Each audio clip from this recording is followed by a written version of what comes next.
Assalamualaikum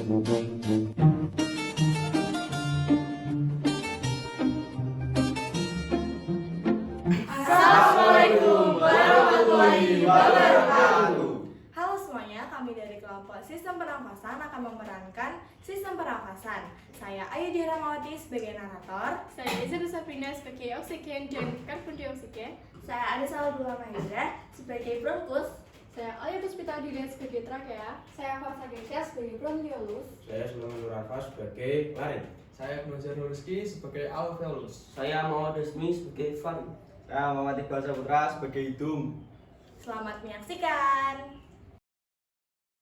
Bila kita belajar tentang sistem pernafasan, meliputi struktur dan fungsi pernafasan.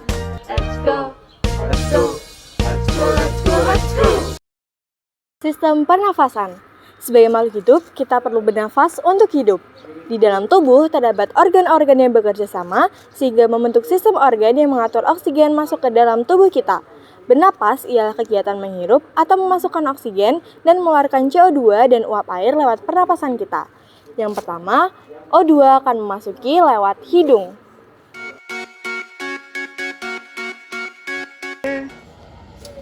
Sekarang aku di mana ya? Sekarang kamu di hidung.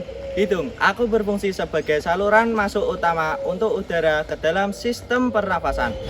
Udara yang masuk melaluiku akan aku hangatkan, humidifikasi, dan aku saring dari partikel-partikel asing sebelum mencapai paru-paru. Aku juga berperan dalam penciuman. Di dalam hidung terdapat reseptor pencium yang mengidentifikasi sebagai bau dan aroma. Sinyal-sinyal inilah yang akan dikirim ke otak, sehingga manusia dapat mencium dan mengidentifikasi bau-bau yang berbeda. Struktur tulang hidung dan kartilago pada tubuhku juga memberikan bentuk dan dukungan pada wajah manusia loh. Aku juga berperan proses berbicara terutama dalam pembentukan suara saat udara melewati hidung dan mulut. Oke, bye-bye. Bye-bye. Faring adalah bagian tenggorokan yang menghubungkan rongga mulut dan kerongkongan. Faring memiliki struktur dan fungsi yang penting dalam sistem pernafasan dan pencernaan manusia. Berikut ini penjelasan singkat tentang struktur dan fungsi laring.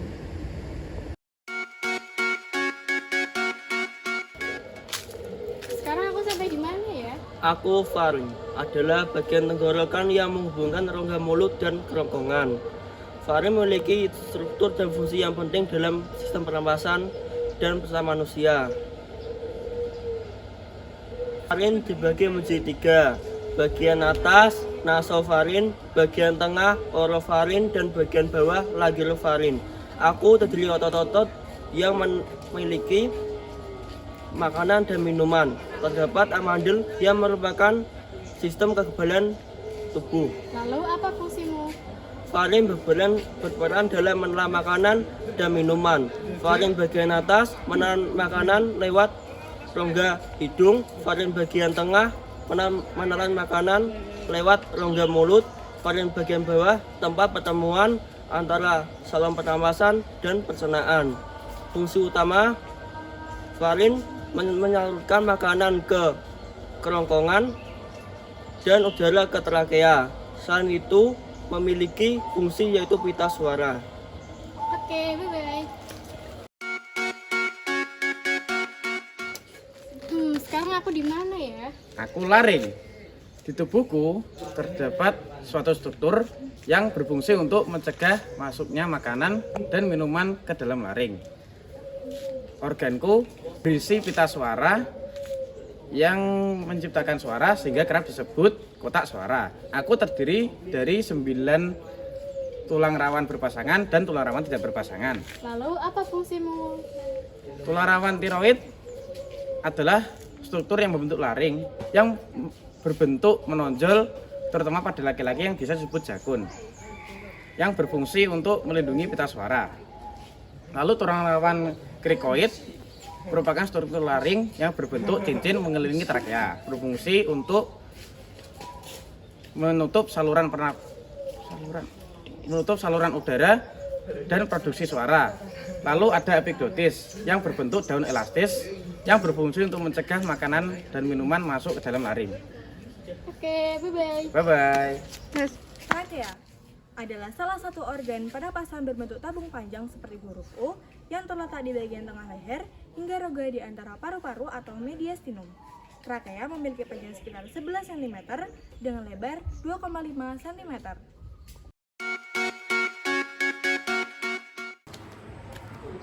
Aku di mana ya? Hai, aku trakea, saluran udara yang menggabungkan laring dengan paru-paru. Tugasku adalah membawa udara dari luar ke dalam paru-paru.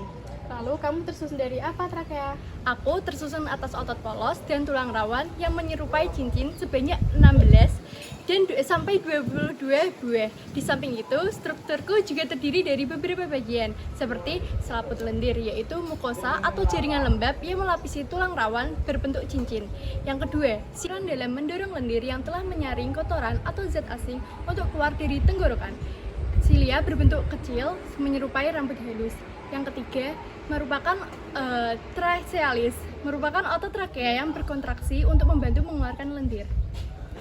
Bronkus adalah saluran udara besar yang merupakan bagian dari sistem pernapasan manusia. Mereka memiliki struktur dan fungsi yang penting dalam pengangkutan udara ke paru-paru. Berikut ini penjelasan singkat tentang struktur dan fungsi bronkus.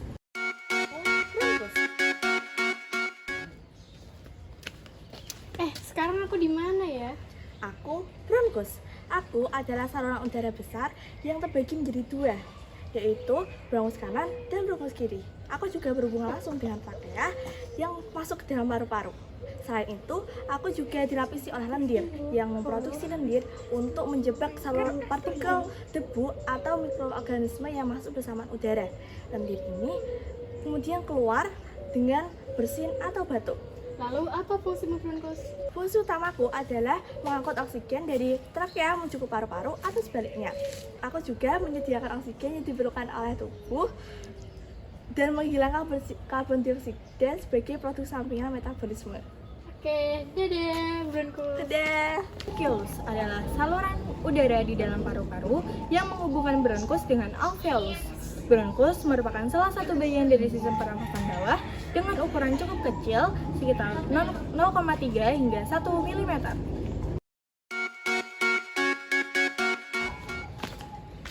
Sampai di mana ya aku? Hai, aku bronkiolus. Bronkiolus itu mempunyai beberapa struktur yang membentuk bronkiolus di paru-paru. Yang pertama adalah elastin yang berfungsi untuk menjaga bronkiolus agar tetap elastis.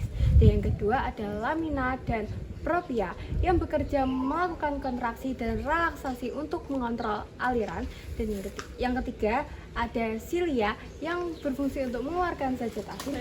Yang keempat adalah sel klep yang berfungsi untuk memproduksi surfaktan baru. Surfaktan paru itu terdiri dari lemak dan protein yang berfungsi untuk menyalurkan udara ke alveoli. Lalu apa peranmu? Peranku adalah mendistribusikan udara menuju paru-paru. Aku mendistribusikan udara ke alveoli. Oke, bye-bye. Bye.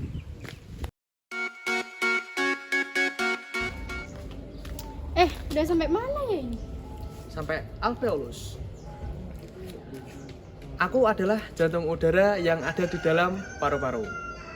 Aku berada di ujung bronkiolus dengan jumlah yang sangat banyak, yakni sekitar 480 juta kantong. Strukturku terdiri dari pneumosit 1, pneumosit tipe 2, dan makrofag alveolar. Pneumosit tipe 1, pneumosit tipe 2, dan makrofag alveolar itu apa sih? Pneumosit tipe 1 memenuhi 95% tiap permukaanku. Fungsinya adalah memfasilitasi dalam pertukaran gas oksigen, menjaga keseimbangan ion dan cairan di dalam alveolus, serta bertanggung jawab untuk mengeluarkan gas karbon dioksida. Kemudian pneumosit tipe 2 berada di antara pneumosit tipe 1. Fungsinya adalah untuk memproduksi dan mengeluarkan surfaktan paru-paru dan mencegah alveolus kolaps atau tidak berkembangnya secara baik, dan serta bertanggung jawab untuk memperbaiki serta memperbaiki kerusakan yang terjadi pada lapisan alveolar.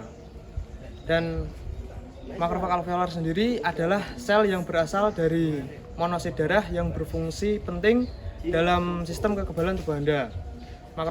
Makrofag alveolar berfungsi untuk mengangkut dan membantu menghancurkan bakteri maupun berbagai macam benda asing lain yang masuk ke dalam tubuh melalui pernapasan. Oke, bye-bye. Mekanisme pernapasan. Inspirasi atau menghirup merupakan proses menarik napas. Kondisi otot tulang rusuk dan diafragma berkontraksi, volume rongga dada dan paru-paru membesar saat diafragma bergerak ke bawah dan sangkar tulang rusuk membesar. Tekanan udara dalam paru-paru menjadi lebih rendah dan tekanan udara luar. Ekspirasi atau menghembus ialah proses mengembuskan nafas.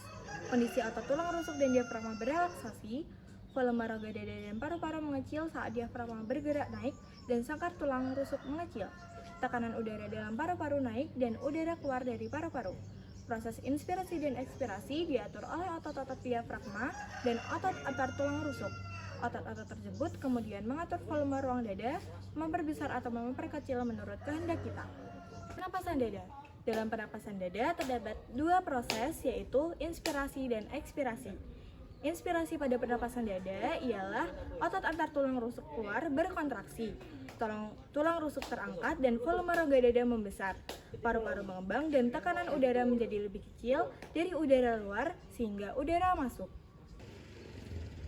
Ekspirasi pada pernapasan dada, proses yang terjadi adalah otot antar tulang rusuk keluar berelaksasi. Tulang rusuk akan tertarik ke posisi semula, volume rongga dada mengecil, tekanan udara rongga dada meningkat, dan tekanan udara dalam paru-paru lebih tinggi dari udara luar, dan akibatnya udara akan keluar. Pada pernapasan perut juga berlangsung dua tahap, yakni inspirasi dan ekspirasi. Inspirasi pada pernapasan perut terjadi yaitu otot diafragma berkontraksi, diafragma mendatar dan mengakibatkan volume rongga dada membesar, kemudian tekanan udara mengecil, diikuti dengan paru-paru yang mengembang sehingga tekanan udaranya lebih kecil dari tekanan udara atmosfer dan udara masuk. Perut dimulai dari otot diafragma berelaksasi dan otot dinding perut berkontraksi, sehingga menyebabkan diafragma terangkat dan melengkung menekan rongga dada. Kemudian volume rongga dada mengecil dan tekanannya meningkat sehingga udara dalam paru-paru keluar.